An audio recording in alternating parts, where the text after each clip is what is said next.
आज इस वीडियो में हम बात करने जा रहे हैं बहुत ही इम्पोर्टेंट साइकियाट्रिक डिसऑर्डर के बारे में, जिसका नाम है स्किज़ोफ्रेनिया। स्किज़ोफ्रेनिया में किसी भी साधारण व्यक्ति को भावनिक रूप से, वैचारिक रूप से और व्यवहारिक रूप से बदलाव आते हैं। चलिए जानते हैं कि स्किज़ोफ्रेनिया के लक्षण कौन कौन से हैं। जब हम स्किज़ोफ्रेनिया के लक्षणों के बारे में बात करते हैं, दो तीन लक्षण ऐसे इम्पोर्टेंट पाए गए हैं। वो कौन कौन से हैं? सबसे पहले बात करते हैं डिल्यूजन के बारे में। डिल्यूजन क्या है? डिल्यूजन मतलब ऐसे कुछ विचार और बिलीफ जो पेशेंट के मन में रहते हैं।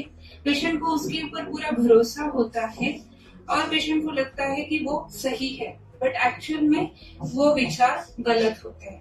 मतलब एक कोई विचार है जो कि गलत है, बट पेशेंट को उसके ऊपर भरोसा है। इसमें क्या होता है कि पेशेंट को लगता है कि कोई मेरे खिलाफ है। बेसिकली पेशेंट को लगेगा कि कोई फैमिली मेंबर्स मेरे खिलाफ है, कोई आसपास के पड़ोस के लोग मेरे अगेंस्ट कोई प्लानिंग प्लॉटिंग कर रहा है, या कभी काम वाले मेरे कुलीग मेरे पीछे कुछ कर रहे हैं। तो आप उसी रूम में बैठे हैं और पेशेंट भी उसी रूम में बैठा है, तो पेशेंट को लगेगा कि ये मेरे बारे में ही बात कर रहे हैं। या तो कोई आपस में हंस रहा है तो पेशेंट को लगेगा कि ये मेरे ऊपर ही हंस रहे हैं। ऐसे होता है कि पेशेंट को लगता है कि मेरे पार्टनर का किसी के साथ अफेयर, या पेशेंट को लगेगा मेरे वाइफ का किसी के साथ अफेयर है, या पेशेंट को लगेगा कि हस्बैंड का किसी के साथ अफेयर। बेसिक थीम है कि पार्टनर के ऊपर शक। ऐसे ही कई तरह के डिल्यूजन्स स्किज़ोफ्रेनिया में पाए जाते हैं।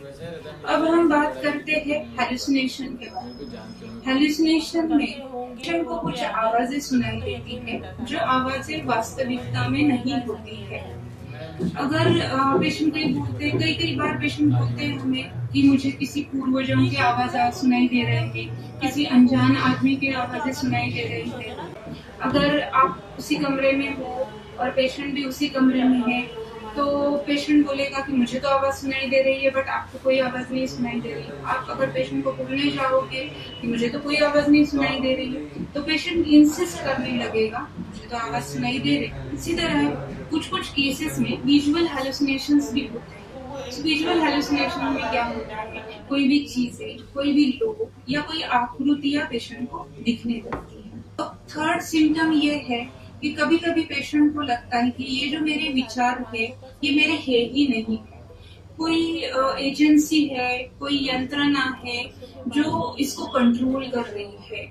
या कभी कभी लगता है कि मेरे विचार कोई मेरे मन में है ही नहीं है, किसी ने निकाल दिए हैं। कभी कभार तो पेशेंट को ऐसा भी लगता है कि जो मेरे विचार है वो टीवी माध्यम के थ्रू ब्रॉडकास्ट हो रहे हैं।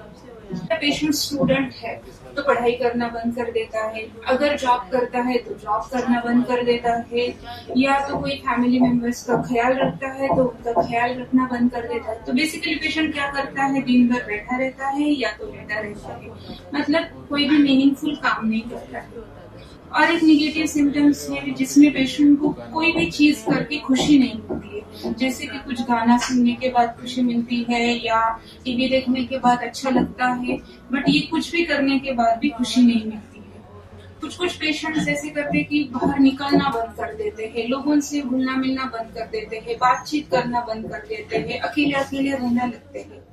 अगर आपको ऐसी कोई भी व्यक्ति इस सिम्टम्स के साथ दिखाई दे, तो जल्द से जल्द आपको नजदीक के साइकियाट्रिस्ट के पास लेके जाना है और ट्रीटमेंट स्टार्ट करना है।